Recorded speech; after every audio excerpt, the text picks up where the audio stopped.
This word came to Yirmiyahu from Adonai when Nebuchadnezzar, king of Babel, his whole army, all his vassal kingdoms, and all the peoples fought against Jerusalem and all its cities. Adonai, the God of Israel, says to go and speak to Zedekiah, king of Yehuda. Tell him that Adonai says, I am going to hand this city over to the king of Babel, and he will burn it to the ground. You will not escape, but will surely be captured and handed over to him. Your eyes will see the eyes of the king of Babel. He will speak with you face to face, and you will go to Babel. Nevertheless, Zedekiah, king of Yehuda, hear the word of Adonai. Adonai says this about you: You will not be put to the sword, but will die peacefully. And just as they burned spices for your ancestors, the early kings who preceded you, so they will burn spices for you and mourn you, O Master. For I have spoken the word of Adonai.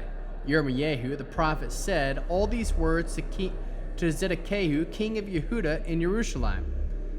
At that time, when the king of Babel's army was fighting against Jerusalem and against all the cities of Yehuda that were left, that is, against Lachish and Azekah, since only these remained of the fortified cities of Yehuda. This word came to Yirmiyahu from Adonai after King Zedekiah had made a covenant with all the people of Jerusalem to emancipate them. Everyone who had a male or female slave who was Hebrew was to let him go free.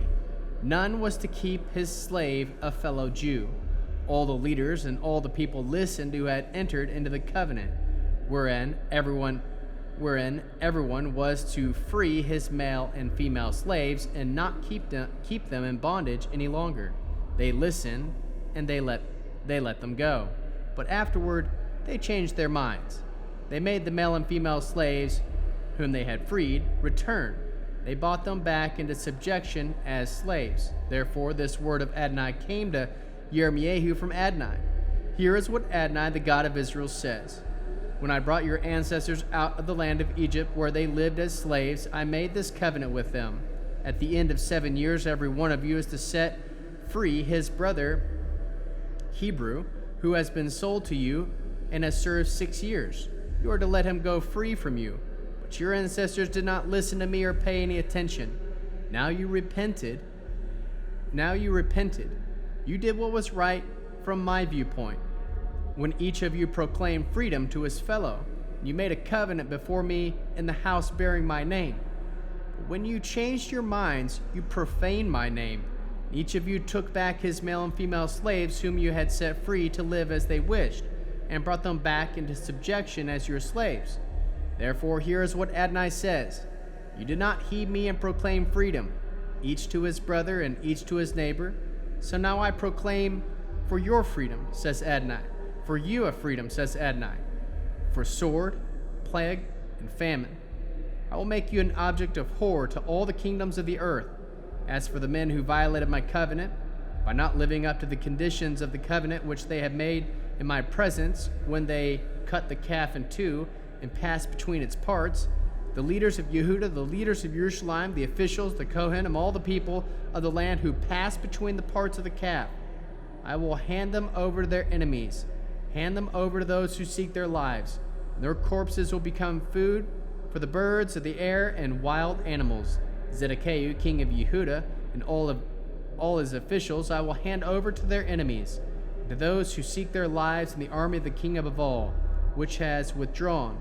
To those who seek their lives in the army of the king of Babel, which has withdrawn. I will give the order, says Adonai, and cause them to return to this city. They will attack it, capture it, burn it to the ground, and I will make the cities of Yehuda desolate and uninhabited. This word came to Yirmiyahu from Adonai during the time of Joachim, the son of Yeshiohu, king of Yehuda. Go to the Revim, speak to them, bring them to one of the rooms of the house of Adonai, and give them some wine to drink. So I took Hezekiah, the son of Yirmiyahu, son of Havasaniah, and his brothers, and all his sons, and all the Revkim, and took them in the house of Adnai, to the room of the sons of Hanan, the son of Yagdiliahu, the man of God. It was by the room of the officials, which was above the room of Manasseh, the son of Shallum, the gatekeeper. There I set in front of the members of the clan of Rechvim pitchers full of wine and cups, and said to them, "Drink some wine." But they said, "We will not drink any wine, because Yonadav, the son of Rechav, our ancestors, gave us this order: You are not to drink wine, neither you nor your descendants forever. Also you are not to build houses, sow seed, or plant your own vineyards. Rather, you're always to live in tents, so that you may live a long time in the land in which you are not citizens.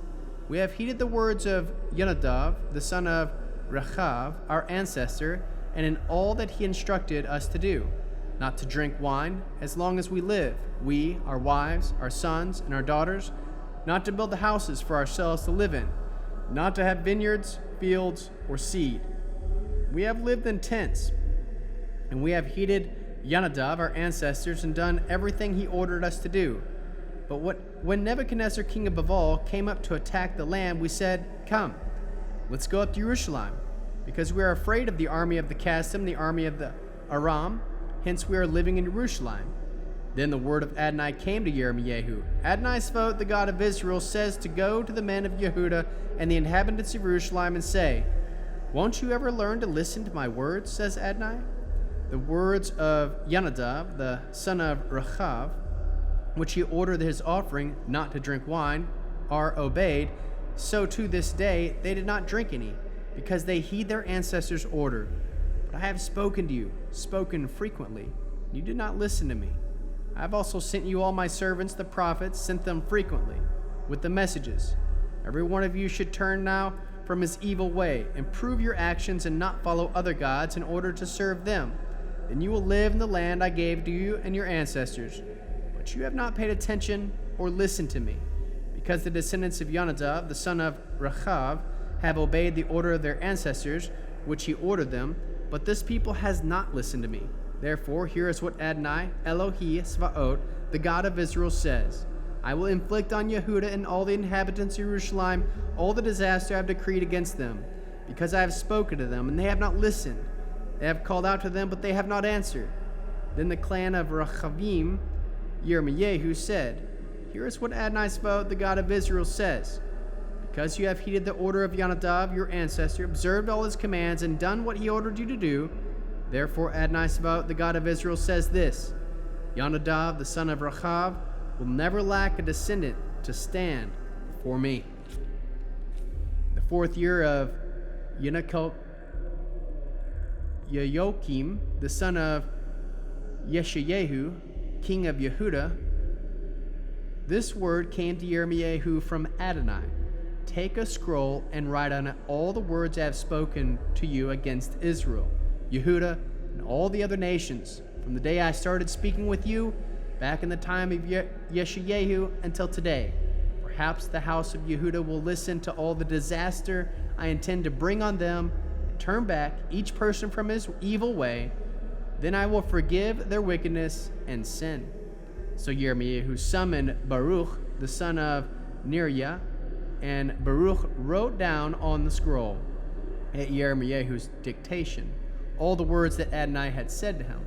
Then Yirmiyahu gave this order to Baruch: "I am not allowed to enter the house of Adonai, therefore you take this scroll which you wrote at my dictation, go into the house of Adonai on a fast day, and read it in the words of Adonai in the hearing of the people. Also read to them all Yehuda as they exit their cities. Perhaps they will turn to Adonai in prayer, and will return each one from his evil way, from the anger and fury which Adonai has decreed against this people is great." Baruch, the son of Neriah, obeyed everything Yirmiyahu the prophet ordered him to do, reading the words of Adonai from the scroll of Adonai's house.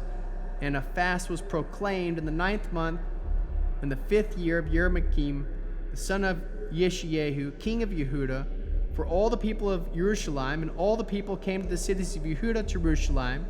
It was at that Baruch read from the scroll the words of Yirmiyahu, the house of Adonai, in the chamber of Jeremiah, son of Shaphan, the secretary, in the upper courtyard, at the entry of the new gate of Adonai's house, for all the people to hear. When Michaiah, the son of Gemariah, the son of Shaphan, had heard from the scroll the words of Adonai, he went down to the king's palace into the secretary's room. At the officials there, Elishama, the secretary, Deliahu, the son of Shemayahu, Elnatan, the son of Achbor, Gamoriah, the son of Shaphan, Zedekiah, the son of Hananiah, and all the other officials. Micaiah told them all the words which he had heard from Baruch, read the scroll of the people's in the people's hearing, whereupon all the officials sent Yadi, the son of Netanyahu, the son of Shelayahu, the son of Cushi, to Baruch to say, "Take in your hand the scroll from which you read in the hearing of the people, and come." So Baruch, the son of Neriah, took the scroll in his hand and went to them. Then he said to them, "Sit down, please, and read it to us." Baruch read it to them. After they had heard all the words, they turned and feared to each other, and said to Baruch, "We will certainly tell the king about these words." Then they asked Baruch, "Tell us now, how did you write all these words? At his dictation?" Baruch answered them, "He said all these words to me with his mouth, and I wrote them with ink in the scroll." At this the officials said to Baruch, "Go and hide yourself, you and your Yirmiyahu. Don't let anyone know where you are." After disposing the scroll in the room of Elishama, the secretary, they went into the courtyard and told everything to the king. The king sent Yodi to bring the scroll, and took it from the room of Elishama, the secretary. Yodi read it to the king and all the officials standing near the king. The king was sitting in the winter house, and since it was the 9th month, he had a fire burning in the stove in front of them. After Yodi had read 3 or 4 columns from the scroll, he would cut off the portion with a knife and throw it into the fire it was burning in the stove, till the entire scroll had been consumed by the fire in the stove. But even though they heard all these words, neither the king nor any of the servants grew afraid or tore their clothes. Elatan, Deliahu, and Jeremiah had begged the king not to burn the scroll, but he would not listen to them. Then the king ordered Yechmel, the king's son, Serayahu, the son of Ezriel, and Sheliahu, the son of Evidel, to arrest Baruch the scribe and Yirmiyahu the prophet, but Adonai hid them. Then this word of Adonai came to Yirmiyahu after the king had burned the scroll with the words of Baruch had written in Yirmiyahu's dictation. "Take another scroll, and write on it all the words that were on the first scroll, which Jehoiakim, the king of Yehuda, burned up. As far as Jehoiakim, the king of Yehuda, is concerned, you are to say that Adonai says, 'You burned this scroll,' asking, 'Why did you write it to the king of Babel? Will certainly come and destroy this land and leave it without either humans or animals.' Therefore Adonai says this about Jehoiakim, king of Yehuda: he will have no one to occupy David's throne, and his dead body will be thrown out to lie in the heat by day and in the frost by night. Moreover, I will punish him, his offspring, and his officials for their wickedness, and I will bring on them, the inhabitants of Jerusalem and the people of Yehuda, all the disaster I have decreed against them, to which they will pay no attention." Then Yirmiyahu took another scroll and gave it to Baruch the scribe, the son of Neriah. At Yirmiyahu's dictation, he wrote all the words of the scroll Jehoiakim, king of Yehuda, had burned up in the fire. And to this he added similar words.